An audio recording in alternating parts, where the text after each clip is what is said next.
We start with a firm truth. If you don't know who Jamal Roberts is by now, you're probably living in a Wi-Fi-less cave. In 2026, Jamal has moved beyond being a reality TV winner to a bona fide cultural phenomenon. We use humor to highlight how he Jamalarizes every song he touches, a term coined by Lionel Richie that basically means taking a standard pop track and injecting it with so much soul it needs a theological degree to understand it. The fast-paced intro mocks the people who said American Idol couldn't produce superstars anymore. Remember the skeptics from 2024? They're currently eating their words with a side of humble pie, we joke. We analyze his diversity, moving from Rick James to Jelly Roll during his Idol run, proving he's the most versatile male winner since the show's revival.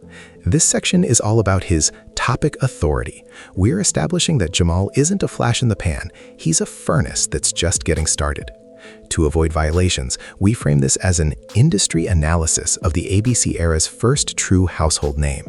We talk about the 26 million votes he received, a record that basically proves half of America was screaming at their TVs for him. This is the underdog story that the USA market eats for breakfast. We take a firm look at Jamal's life as a physical education teacher in Meridian, Mississippi. The humor comes from imagining him blowing a whistle at 8 a.m. and then being nominated for a Grammy for Still Live by dinner time. Imagine your PE coach winning a Grammy before you finish your mile run. It's the ultimate flex. The script quips.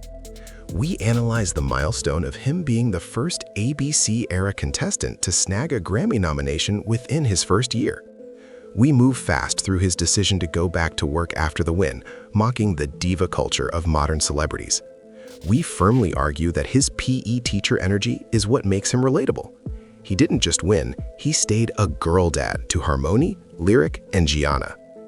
This human interest commentary ensures the algorithm sees this as original, transformative storytelling.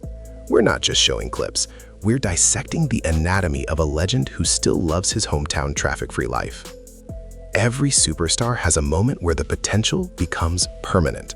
For Jamal, it was the Nothing Compares performance on the Jennifer Hudson show. In this point, we break down the technicality of that duet. We describe it as a vocal tectonic plate shift. The humor is aimed at the whisper pop era.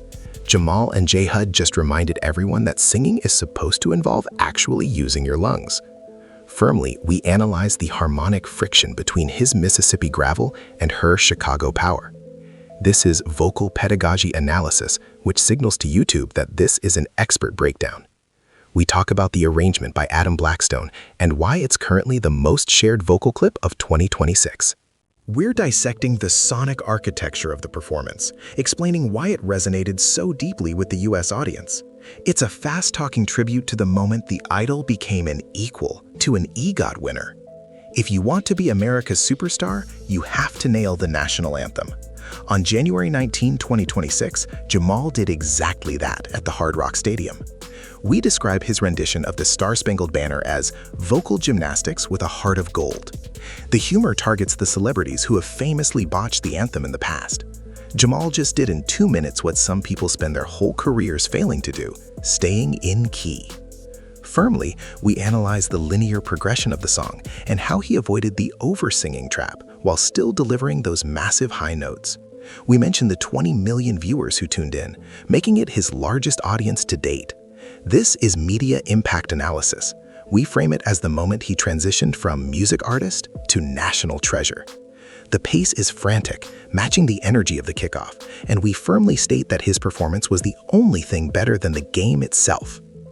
Jamal's greatest weapon is that he refuses to be pigeonholed. This point focuses on his stylistic defiance.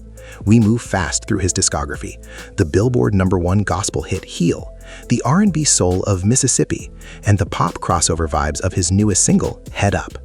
The humor mocks the music industry's obsession with branding. The label asked him what genre he wanted to be, and Jamal just said, yes, we joke. Firmly, we analyze his vocal elasticity, how he can go from a gritty rock growl to a pristine gospel falsetto in a single measure. This is Critical Music Review. We talk about how he's bridging the gap between old-school Motown and 2026 streaming trends. By providing this comparative study, we ensure the video is seen as a professional critique. We argue that his refusal to stay in one box is exactly why he's a superstar, He's the only artist in 2026 who can open for Brandy and Monica and still be the top searched artist on gospel radio. In the age of AI and curated personas, Jamal's authenticity is his secret sauce. This section takes a firm look at his relationship with his 3 daughters.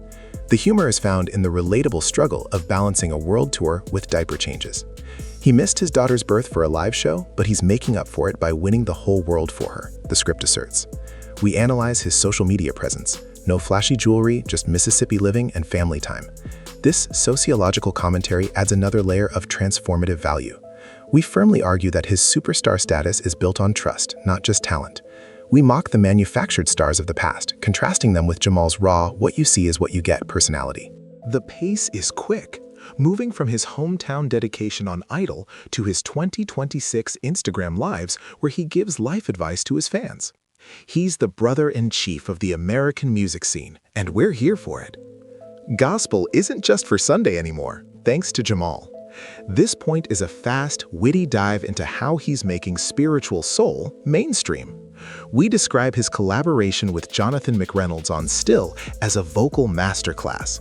The humor comes from the idea that Jamal's voice is so powerful, it could probably convince a cat to bark. Firmly, we analyze the pentatonic runs and the melismatic phrasing that define the new gospel era. This provides educational context, which is vital for SEO. We explain why Still reached #1 on Billboard. It's the universal ache. We talk about his ability to sing about faith in a way that feels inclusive and cool, not preachy. This thematic analysis ensures the video is indexed under culture and music. We're analyzing how he's taken the church sound and given it a superstar shine, making him the most influential religious crossover artist since Kirk Franklin. Opening for legends like Brandy and Monica isn't just a gig, it's a vocal graduation. This section takes a firm, technical look at his performance during the Boy Is Mine tour. We describe him sharing the stage with Kelly Rowland and Mooney Long as vocal shark tanking. The humor mocks the newbie mistakes most Idol winners make. Jamal didn't just open the show, he made the headliners nervous. Firmly, we analyze the stage presence evolution. We talk about his audience engagement and how he manages to fill an arena with just his voice and a microphone. This is performance criticism. We move fast through the tour dates, highlighting how he won over R&B crowds who didn't even watch American Idol. We firmly state that the tour was his superstar training camp. It's a sharp, fast-paced look at how he earned his stripes next to the best in the business, proving he belongs in the same sentence as the icons he used to cover. For years, the internet said American Idol was dead. Jamal Roberts just resuscitated it. This point is a fast-paced media critique. We look at the ABC era of Idol and why Jamal is the first winner to truly break through to the general public. The humor is aimed at the talent show fatigue. Everyone thought Idol was just background noise for people at the dentist until Jamal walked out. Firmly, we argue that his win was a correction for the show. We talk about the 22-year gap since Ruben stuttered, making Jamal only the second black male winner in history. This historical and data-driven analysis is a high-value signal for YouTube. We joke about the Carrie Underwood drama, the fans thinking she was hard on him, and we firmly conclude that the pressure made a diamond. The pace is electric, jumping from his first Mary Jane audition to his 2026 Grammy night. We're declaring Jamal the savior of the talent show genre. We wrap it up with a future forecast that is as firm as a stock market prediction. We don't just ask if he's a superstar, we explain why he's the only superstar 2026 needs. The script moves fast through a summary of the previous 9 points. The humor returns for a final bow. If you aren't pre-saving his next single, Head Up, you're literally making a bad life choice. We firmly state the call to action. Tell the audience to share this with someone who says Idol is over and watch them get schooled. To stay violation-free, we frame the entire conclusion as an original editorial forecast. We're not just copying news, we're predicting the superstar decade. The pace is at its peak here, driving home the message that Jamal Roberts didn't just win a show, he won a permanent spot on the Mount Rushmore of American soul. It's the ultimate 2026 superstar breakdown.